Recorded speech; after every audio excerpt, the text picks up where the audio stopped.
Okay, we'll bring this Agenda and Priorities meeting to order. It's 3 p.m., June 15th, and I will please ask Councillor Wing to read the land acknowledgement. Thank you, Mayor Barclay. The town of Innisfail acknowledges that we are meeting on Treaty 7 territory, the ancestral and traditional territory of the Blackfoot Confederacy, Kainai, Piikani, and Siksika, as well as the Tsuut'ina First Nation and Stoney Nakoda First Nation. We acknowledge that this territory is home to the Métis Nation of Alberta, Region 3, within the historical Northwest Métis homeland. We acknowledge the many First Nations, Métis, and Inuit who have lived in and cared for these lands for generations. We are grateful for the traditional knowledge keepers and elders who are still with us today and those who have gone before us. We make this acknowledgement as an act of reconciliation and gratitude to those whose territory we reside on. Okay, thank you, Councillor Wing. Moving into 2.1, are there any additions or deletions? Can I please have someone make a motion to adopt the agenda as presented? Councillor McKellar. Yeah. Mayor Barclay, I'll move the agenda be adopted. Thank you. All in favor? All right, carried. And we'll move into 3.1, and I'd like to welcome the Bethany Group to come up and do a presentation to us today. So welcome, Carla and team.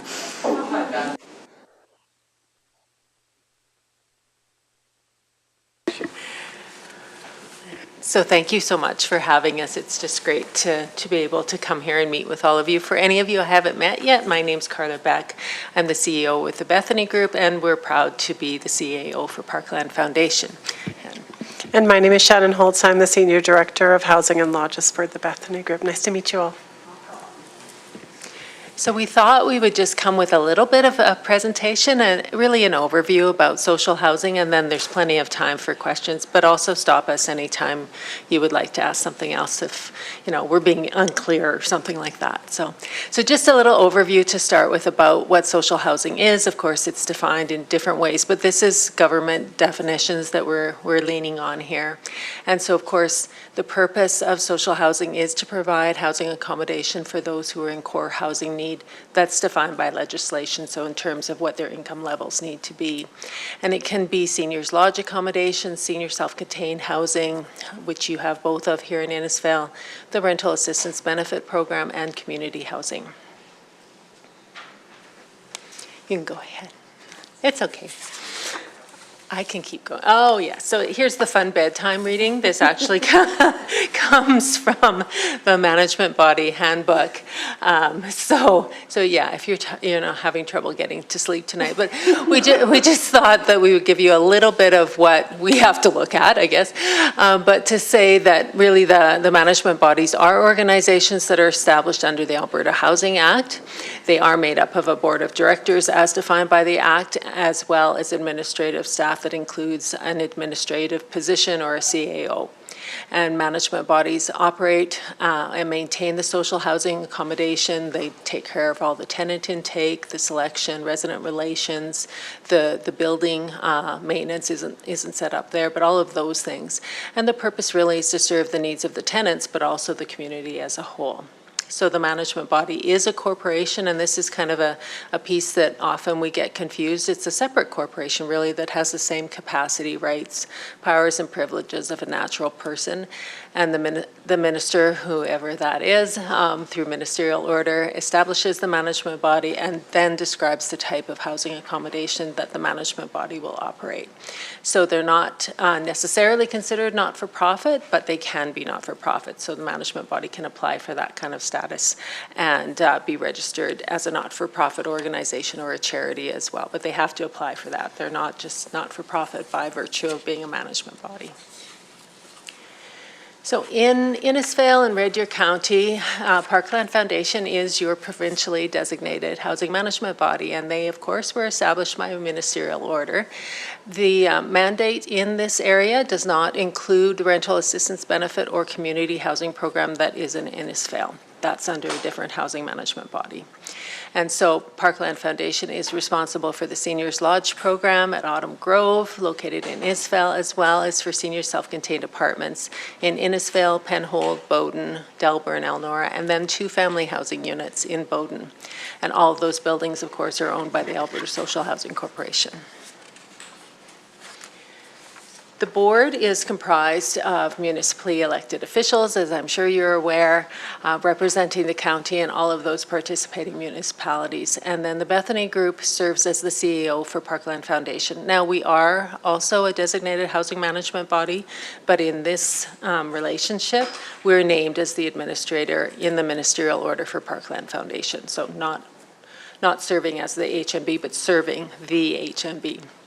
Parkland Foundation does have that provincial authority for requisition to any of the participating municipalities, but for lodge operations only. So that's something I'm sure you get questions about as well. And the senior self-contained buildings are deficit funded by the province. And then just a little overview of the Bethany Group. We are a nonprofit, faith-based organization. We actually are a nonprofit, faith-based organization that we operate pursuant to our own active legislation as well as the Alberta Housing Act. So we provide continuing care services as well as housing services. We have a separate governing board as well that is selected according to its own registered bylaws. And then, as I've said, we serve as CEO for Parkland Foundation. Now, just to make it clear, we have no requisition authority for any of the area of Parkland Foundation. I think it's Shannon's turn. Thank you, Carla. So we wanted to really provide some context around the board itself and how it's established and governed. So Parkland Foundation, as a housing management body, operates under a ministerial order issued by the province of Alberta. So that order outlines the governance structure of the organization and establishes the requirements for how the board functions. So this can include things such as the number of board members, how members are appointed, the term lengths, the voting requirements, and the responsibilities of the chair and the vice chair.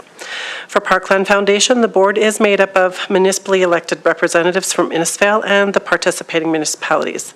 Those appointed members are responsible for providing governance oversight and ensuring the organization fulfills its legislative responsibilities while continuing to meet the housing needs of the communities we serve. The intent of this structure is to really ensure that the local municipalities continue to have representation and input into social housing operations while still operating within the provincial legislative framework. So under the Alberta Housing Act and associated regulations, the board has a fiduciary and governance responsibility to ensure the organization is operating effectively, responsibly, and within those legislations.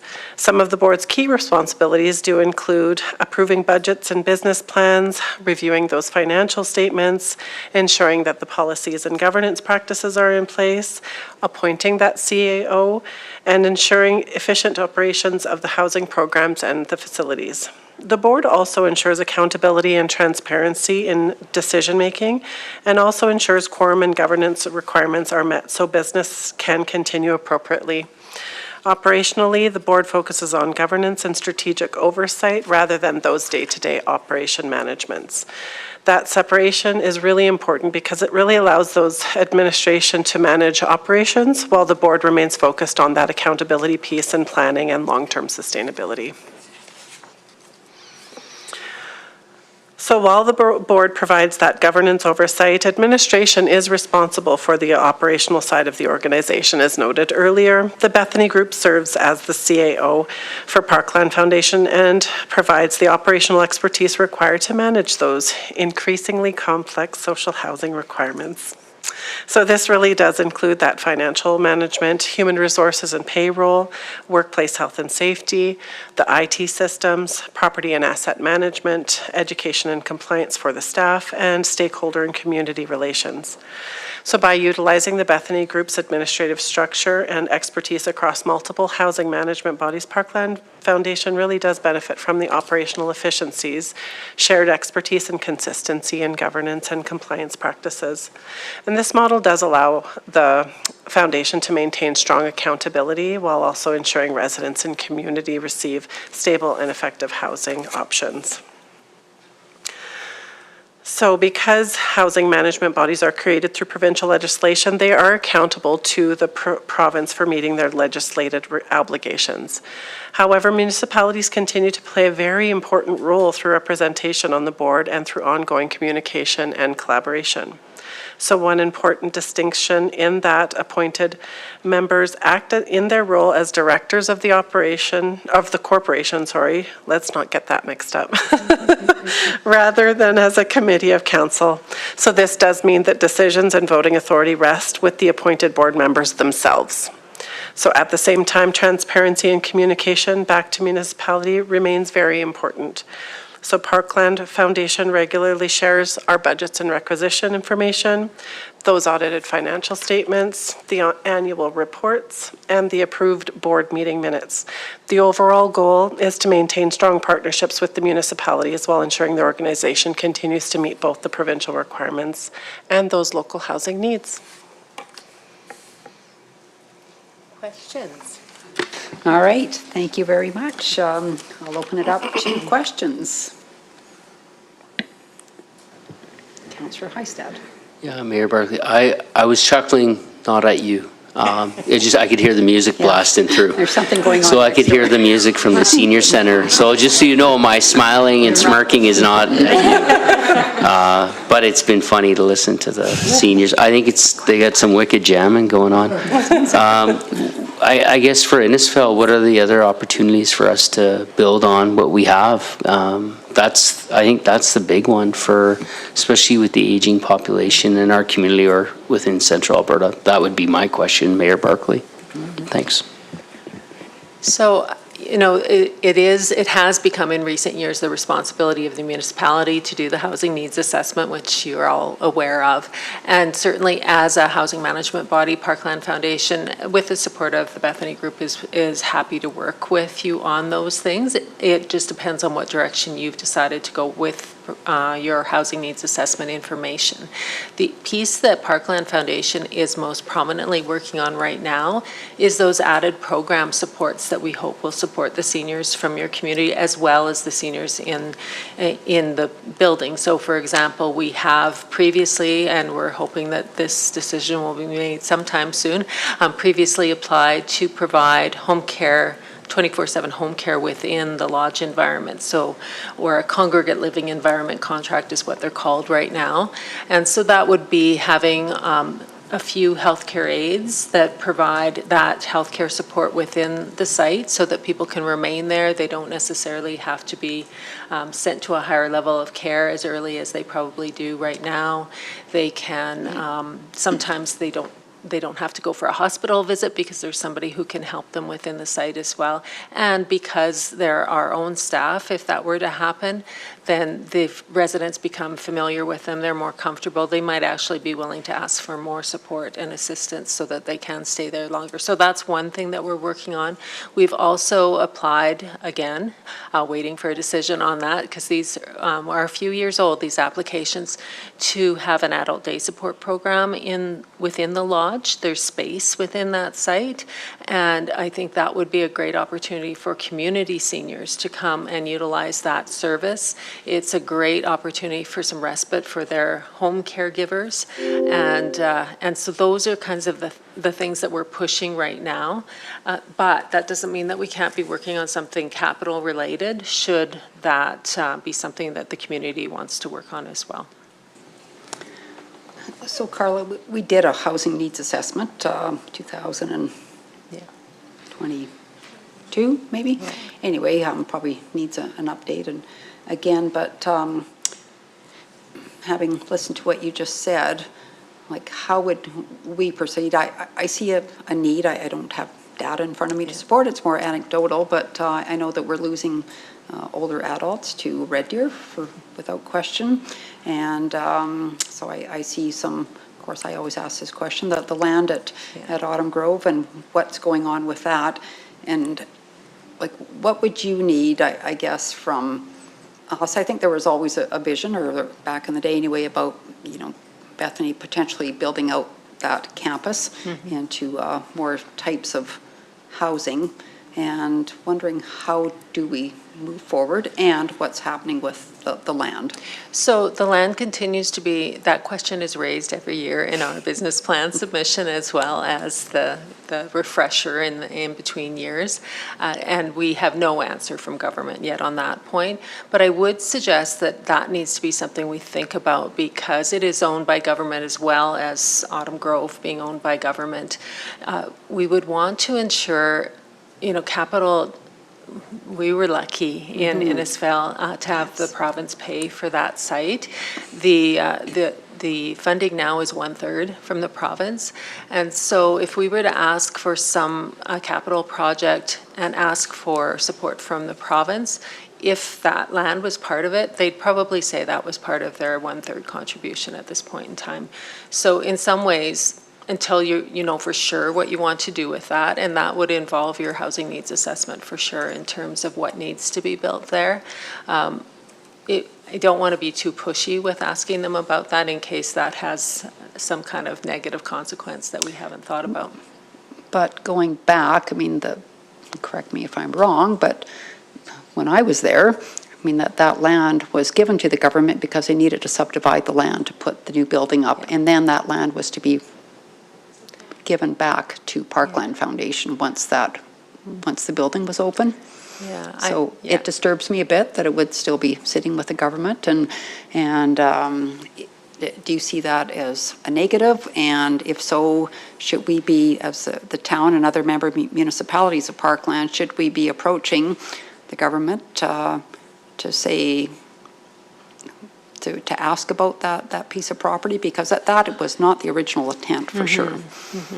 Yeah, and I don't see any concern with asking about it. I think the continued inquiries just show that there's interest in that land and property.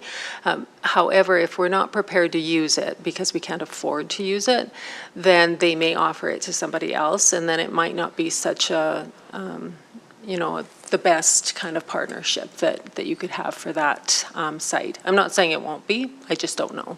So, yeah. So then, doing a capital project, you're saying that the government does 1/3 now. So typically, do you see like 1/3 from the government and then 2/3 from member municipalities, or is Bethany an investor, or?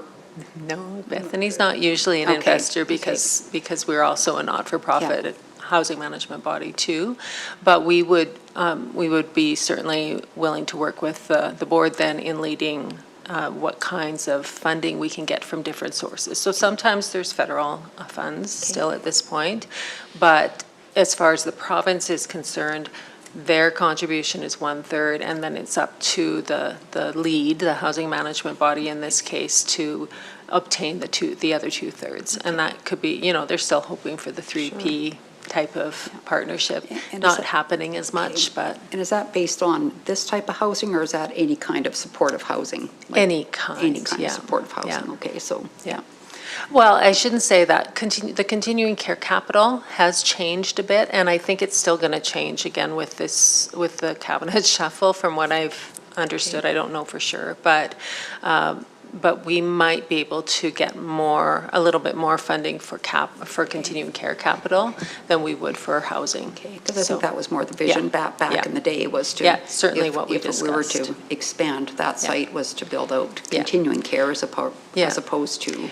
And it's interesting because there are not a lot of spaces that have been identified for this community area in terms of the need for continuing care, and I'm sure you all disagree with that, so I'm talking from the provincial lens. But certainly when we looked at the first round of calls for the new continuing care capital, Innisfail was not listed as a priority community either. So, yes, please do. Hi, I just sat in the back today. I am Melody Stoll, Stakeholder Relations Advisor for the Bethany Group, and I told you she didn't need a mic. Yeah, I don't need a microphone. I just want to add that the province has been working on a 10-year capital strategy for seniors housing, and that was the combination of seniors specific housing or health housing, that continuing care funding. And they're coming up with a plan. And when when Juanita first reached out and said, come visit, this was in February, I said, well, maybe a good thing to anchor it on would be when they announce this plan. the spring of 2026. I saw David Williams on Friday, and he said, oh yeah, we're still working on it. So think about the system behind us as continuing care, the health pillars. Now continuing care capital is with housing. We don't know if they're staying married together or not. So there's a lot up in the air, and really until you have some strong direction from the province of this is where we're prioritizing the money, you're best to hold off too much wave making. Like, I don't want to say wave making, but that is the word. You don't really want to commit to anything because you just don't know what they're funding and why. And you currently, Innisfail is not on the priority list, so we wait. Okay. And we see how some of these things, but I know there's many people in the department who would like to get this going because they can just see operators and housing management bodies are all very interested. No one wants to overbuild. And people want to understand really what the financial commitment is going to be. Because if you're building any type of space with some care in it, 1/3 funding, I don't know how any housing management body can afford that once you start getting into some levels of care. It's one thing to offer not community housing, but affordable housing at 10% below market. There's lots of, that 30% funding does make the difference and makes successful projects. But once we start getting into higher standards of building construction, what the space needs to be, if we're stuck at around 1/3, it's hard for us to guide you. Accommodation fees, yeah. To guide you down a path of how can you build something, because the rents and many of these things there, in continuing care, as you know, there's a rate, and that's what we get to charge. And from that, you have to pay for a lot of things. How do you pay for all of the things that has to pay for, plus a mortgage payment? So we really do wait for this capital plan to be released, because that could really guide some decision-making and some progress. Well, forward. and when Autumn Grove was first announced, it was under a different government too. And so everybody, all the member municipalities were going to have to put money in, Correct. and then the government changed and we got lucky, without question, very lucky. So we often say you won the lottery. Yeah, we the did. day you got that letter saying Yes. 100% funding for Yeah, for Autumn sure. Lodge. You really did. And so now it's hard, and in part, we also have to balance your expectations of that too. We can get it again. No. maybe. It's tough No, to just say kidding. that. Maybe. But really from a 1/3 funding is really, like we have one property built in 2013-ish. It's a 50% funding. I mean, they're making huge mortgage payments off the requisition of over $600,000 a Well, year. the Asley grants used to be 50, didn't they? Were they 50%? Yeah, they've changed, there were different formulas Yeah. depending on, I think, who was Yeah. funding. 80-20 was quite popular for a while. There's a 75-25. But once you're down to only 33% from the government and 66% from other. And again, everyone says, oh, these investors will come forward. Well, we're not offering for-profit type housing or accommodations or services. They're all part of of supportive living, and we're dealing with many low-income seniors in the mix. I mean, you've seen some, and I've seen so many new private care facilities. They're lovely, and the bill is $6,000 to $8,000 a month. At least. And there's not more. people that works Sometimes it's for. more, yeah. But how do we care and protect those low-income seniors? What's the best way to get them the housing that they need? Thank you So for that. my other question, Carla, with respect to the day home, are you familiar with the Community Partners in Action group here? Well, I know of them. Okay, because I'm just thinking that might be worth your while, and maybe Director Jenkins could hook you in with them, because they're doing social prescribing. There's people from all walks of life, social and healthcare, that sit around that table, and there's the conversation has come up with adult day homes, and you may see some support or maybe potential grant applications or something. Yeah. I don't know, but I think it'd be worth your while to connect in with that group if possible. And Yeah, thank you. Okay. Great No. suggestion. you're welcome. Councillor Heistad. Yeah, I'm gonna say, with the discussions with Minister Williams, it was Minister Williams, I believe, wasn't it? ADM. ADM, okay, I wasn't too sure. Has some of that conversation been because of the allocation of the third, has any of the foundations what, like healthcare foundations, or is that an angle that they're looking at? Do you know offhand, or is just, I'm kind of curious if, because the 3 Ps aren't coming to the table because it's a not-for-profit, right? Yeah, that's and it's not about making money. Yeah, so that's right. And so there have been lots of conversations with, and not just from Parkland Foundation or the Bethany Group, with many different housing management bodies about how this 1/3 doesn't really work. I have on more than one occasion heard ADM Williams say, yeah, we understand with the lodge, it doesn't quite fit. I think what they're looking at really is that affordable housing model, that it actually could work with the affordable housing model, but anything beyond that where you're expected to provide additional services and there's additional criteria that you have to meet, it really doesn't fit in terms of how you can cover all of your costs. okay. So. And I would add, I think they're still trying to figure out, they now, that ministry now has the pot of money for affordable housing, the Affordable Housing Partnership Program, and they hold the capital money for continuing care capital. And I don't think they know quite how to marry those two programs successfully and maximize their use of the money. That's why I think this strategy, this 10-year strategy is so important, because that's what they're trying to figure out. Yeah. No, we were very fortunate in 2015. That was a good year. Yeah. No comment.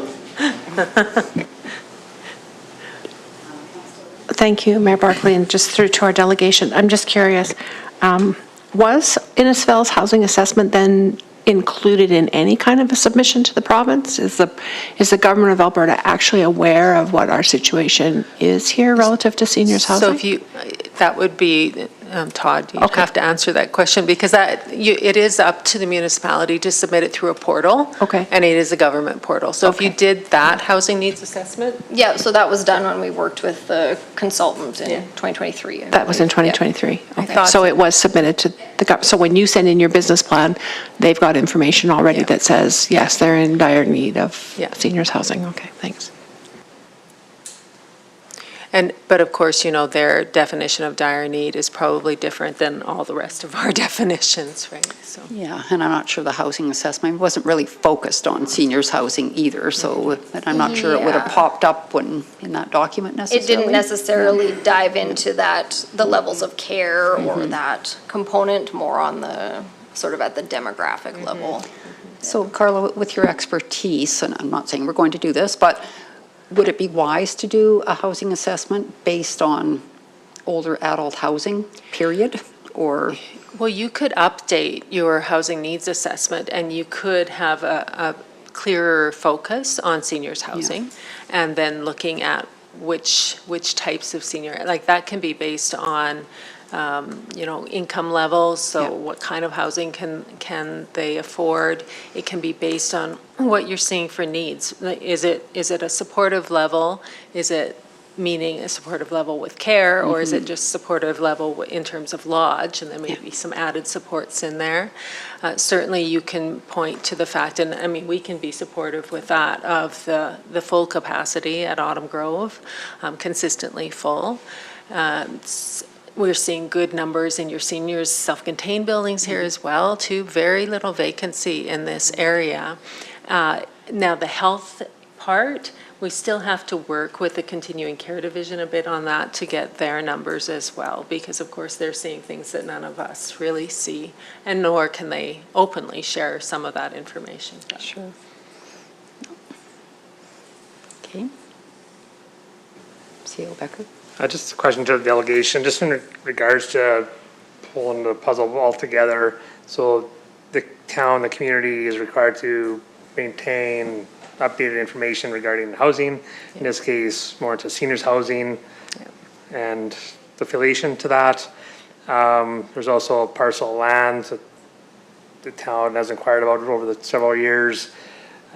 Is that a town's focus then to determine or to move into an advocacy or to vocalize the future use of, or is that the role of I- Parkland and Bethany? I think or it would be together? good for all of us to be doing it, but I Okay. think that's where we need something that's a united vision and Okay. then working towards a united plan, and then we can all be sharing the same I see. messages. Because Okay. we would do that on behalf of Parkland and just any opportunity we have, really, and then Sure. you can do that formally as a municipality as Okay. well. Okay, excellent, thanks.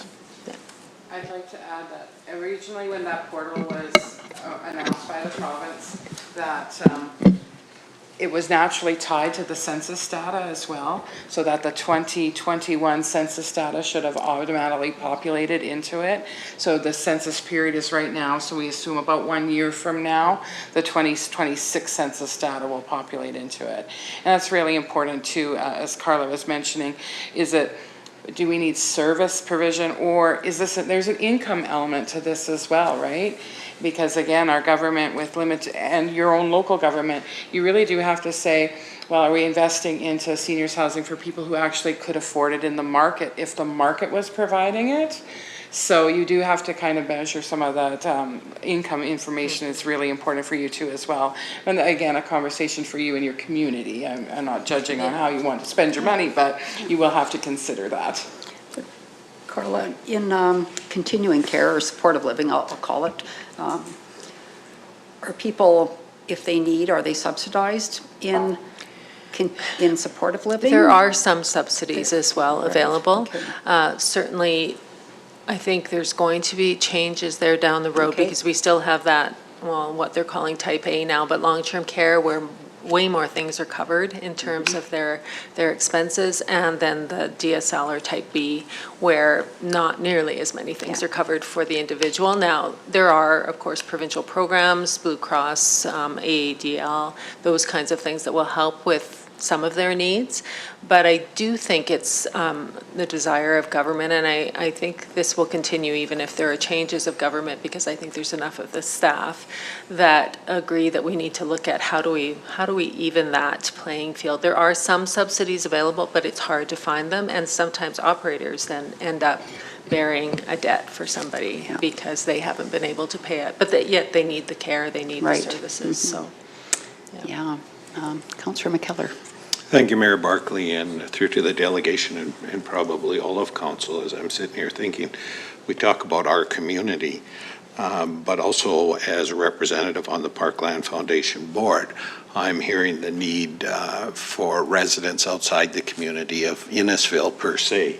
So a larger project to see what the needs may be in Red Deer, Bowden, Penhold, those are some of our key areas that I'm hearing concern in as well. And that certainly could be a partnership that you develop as well in terms of what this could be, this is the largest center in that area. So would it make sense that you're having partnerships with those other communities too? Because then their seniors might be coming into Innisfil as opposed to going to Red Deer. Okay, well, lots of food for thought. Thank you, as We don't give a always. lot of answers, just a No, lot of ideas. No, Sorry. I know it's a lot of changes going on right now, so we appreciate that, and as always, we appreciate you coming, and thanks for everything you do. Thank you all so much. Okay.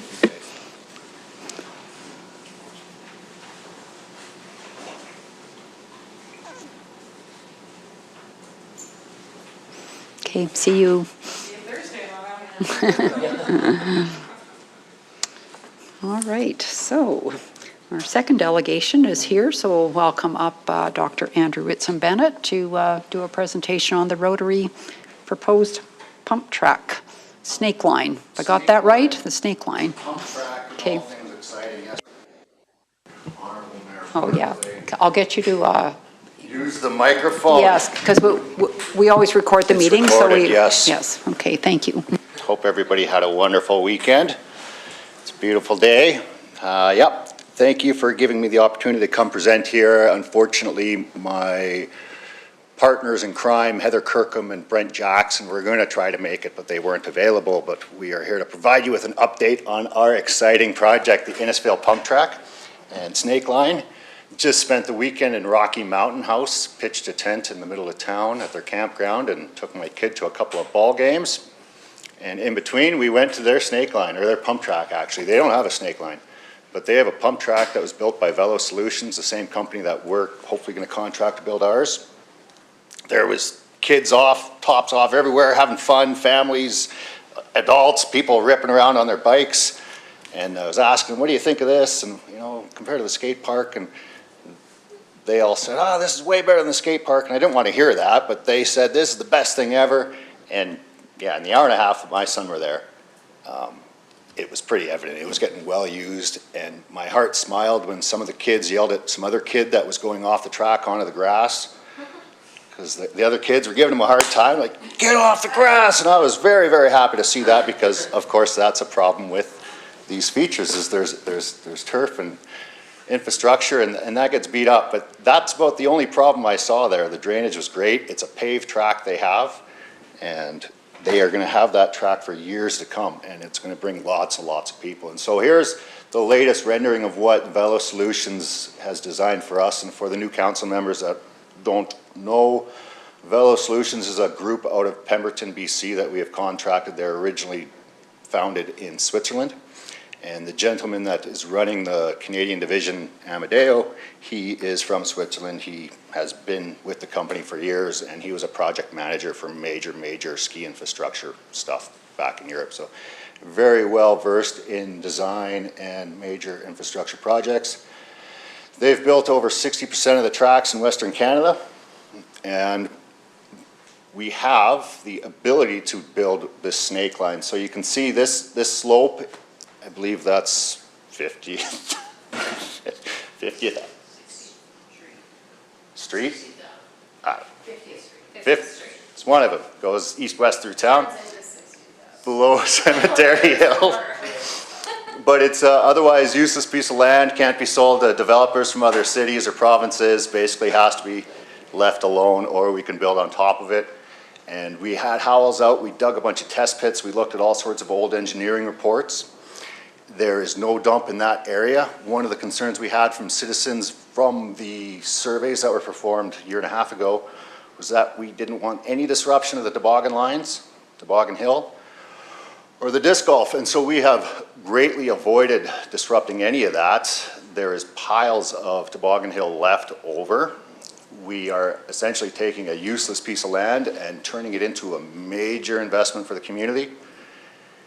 Snake lines, and this is the exciting part, there's only 6 of them in the world, and you guys might know of Whistler, you might know of Mount Tremblant, maybe you've heard of Lax, Switzerland. Those are 3 of the world's sort of, well, I wouldn't put Tremblant up there, but Lax and Whistler are like world-class extreme sports venues, and they have snake lines. There's 2 in Canada, 3 or 4 in North America, and we could potentially have one. So this, what you see at the top or at the bottom of the screen, the picnic tables, that would be the beginning of the snake line. And it progresses transversing down the slope of the hill through a pretty low gradient, through a bunch of berms and tabletop jumps. You can go on YouTube and see Velo Solution built snake lines where kids are doing 360s and backflips as they go down the trail. And so it's pretty neat. The pros, when the pros ride these things, they fly. And they might be using bikes with special suspensions, even BMX bikes, not big fancy mountain bikes. This isn't a big fancy mountain bike type feature. My kid in Rocky, as we were chatting with the kids and making friends with them, they said, yeah, grab a scooter, give it a rip. So my kid went around on the scooter, and he said it was easier on the scooter than it was the bike. And there was just as many kids on scooters there as there was bikes. There was kids on little BMX bikes. There was kids, toddlers on the sort of walking bikes. But that was on an actual toddler sort of track Rocky Mountain has. That toddler track, I've always sort of looked at what we have designed. I'm like, oh, it'd be nice to have a toddler track.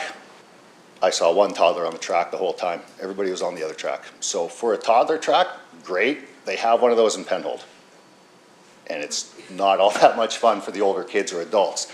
With Velo Solutions, they just brought out a system last month, and they've set it up a few tracks around the world, and they've budgeted and quoted it into ours, and you can see there's some white stakes up and down the track. Those are time trial gates. And so they can time people going through the track. And I actually have an app on my phone, which I can look at the tracks in Vernon or Whistler. I can see who the current leader is, if my friend's on there, or if my other friend beat him. And if, need to skip school today to go beat the record, I can do that. And it draws tourism too. There are World Cup events that they basically are going to be using these time trial things from to invite kids and people to different competitions around the world. So right away, this is going to be built to be a track that could host events. It's going to have a snake line. It's got a 20-year maintenance or 20-year, expectation for the lifespan of it. There are, of course, some things that we'll run into along the way, like some pavement cracks here and there, little maintenance things. Those can be resolved pretty quickly with patching and oil and all the rest. We have been busy drumming up all sorts of sponsorship, and Heather, I was hoping she would be here, but she has been working a lot of hours with Alberta Council, who everybody here should know. They are working well together, getting us applications to the Community Facility Enhancement Program, the ACI grants. Rocky Mountain House got $670,000 out of the ACI grant, so hopefully we can get some. We have some great letters of support from the Honorable Devin Dreeshen. We've had numerous big businesses in town put forward commitmentship letters, and we're busy trying to gather more commitmentship letters. We spoke to the Lions Club last Wednesday night, and they are interested in helping. We're speaking to the Kinsmen this Wednesday night, so we're trying to get the whole community involved. Innisfail Theatre is receptive to maybe sponsoring it, and we're hopefully going to talk to 4-H people if there's any of those things around that might support. So it's looking really exciting, and we're really trying to get the whole town, every organization, every club, everybody behind it, because CFIP grants got cut in half, and the more commitment we have from the community, the better we feel our chances are of getting approved for this. Currently, as it stands, the pump track, I think, is a $477,000 bill, and the snake line, I believe, is $738,000. Roughly, it was 1.215 million, and so we started just saying 1.3 with 7% overrun, and maybe some benches. And trees. I heard on the radio there's a tree planting program in Canada. Did you guys apply for any trees? Yes. All right, yeah. so there's some trees coming too. Just kidding. We're going to green it up with your guys' trees that you applied for. Questions can I answer for you? Andrew, can you talk about the grants? I know you did a little bit already, but you're looking for commitment letters from community members, right? Before the end of July 30th is like when we have to have everything submitted. So if we can have stuff in by mid-July. So we are trying to, of course, speak to those different organizations at our golf tournament. I'll be getting up there and speaking again. We're going to try to get some posters out and about within the community at some different businesses. So yes, we will find out by the end of July is when we have to have everything submitted for the grants. There are the two big grants. We can get approved for both, but we can only receive one. So we'd have to decline one. We'll take the bigger of the two. And then we wouldn't find out till end of December if we get one of those grants or not. So there's a lot of sitting and wondering and waiting if this is happening, and hopefully still trying to get letters of commitment. Ideally, if everything goes through, we'd start in the summer of next year for completion in the fall. As it's sitting, we definitely have the funds to complete the pump track, but it's going to be crossing our fingers and making good, happy, positive thoughts. So the town has donated the land. Does that get used in the grant application? application? Yes, thank you for mentioning that, Mayor. So $167,000, I believe, roughly was the value on the parcel of land. Okay. And so that has been submitted to be used as a matching component to our grants. And I believe the town has submitted a grant or application to the county for some funds. So hopefully they can come through with that. We've been talking with Co-op, UFA. There's a big grant program they have. We're applying for some Fortis ones, Equus, talking with Whitewater, well, emailing and calling corporate offices in Calgary and not getting anywhere, but that's how it goes. So yes, it's coming along. And would it be helpful if we provided a letter of support? Like you have one from Minister Dreeshen. Yes, So, it would be. I would love that. We'd be most grateful for a letter of support. okay. Anybody else have any questions? Any suggestions or things you think I could be doing or a club could be doing to facilitate, make this better, get the community aware, which is hard. Big job, yeah. No, you're doing a good job, so. No questions? We do have a former associate superintendent of Chinook's Edge, so I'm sure he was thrilled to hear about kids skipping school and So the one in Rocky Mountain House is right next door to a school as well, so I thought that was funny. I could actually see the phys ed departments. There was, you could rollerblades, skateboards, any bicycle. Yeah, we could probably wheelblade or rollerblade with a wheelchair in front. sounds like fun. Endless opportunities. Super senior division or something. Okay, all right. If there's no questions, thank you so much for coming. Thank you, and kindly, sharing this with us. Council and Mayor Barclay. Okay. Thank you. Okay. Town site? Yeah. Good. Be in touch.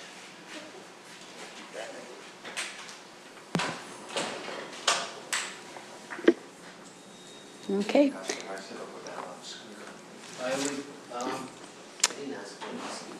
We'll move into correspondence and information. So just have a few things in there from events that have attended. So Town of Innisfail, of course, put an ad in the program at this event. And then at the fire cadet graduation, they were passing these out to people who had funded the program. So Town of Innisfail, of course, invested in the fire cadet program. So I'll just have a motion to accept the correspondence as information. If there's no questions about anything, Councillor Heistad. Mayor Barclay, I'll make that motion. Perfect, thank you. All in favor? Carried. Okay, and then we'll do roundtable if anybody has anything. Councillor McKellar. Oh, yes, I do today. So I just had the opportunity on Friday to attend the industry forum with Central Alberta First in Olds on Friday. And it was a really good session. And I think one of the things that I came away with was a couple of times there about how Innisfail was mentioned and Deep Sky. There was certainly some positivity there. It showed us some of the things going on with industry currently. In Central Alberta. Well, we all know Synapse in Olds, but the P&H mill just north of us. And one that interests me was the E3 lithium battery plant that's being proposed for Mountain View County. So some really good information shared. I have to salute John from our staff. He is very well connected and very well known. Because everybody I talked to said, "Oh, John," and I said, "Oh yeah, oh John." He did a very good job. The other thing that I had when I was there was I had the opportunity to connect with some of the Olds Council as well. It was nice, and I sat with a councillor from Olds, and we were talking. And one of the things, Deep Sky came up again, and he had expressed interest and went and talked to some of his councillors if at some point our council could get together and arrange a tour for them with Deep Sky and just have that general discussion. He also brought up, because they were all excited about their coffee with council on, I guess it was Thursday night. So I asked him how that works. And in Olds, they go to the farmer's market. And he brought some really good points up around just giving community members the opportunity to sit down with council in an informal position and just talk. And I kind of was thinking to myself, gee, that doesn't work well with our our farmers market, but one of the things is Market on Main may be an option for us as we look at this going forward. So all in all, great day. I also seen Megan there. Yeah, it was well worth the time and investment I was there for. Perfect. Thank you so much. Councillor Russell.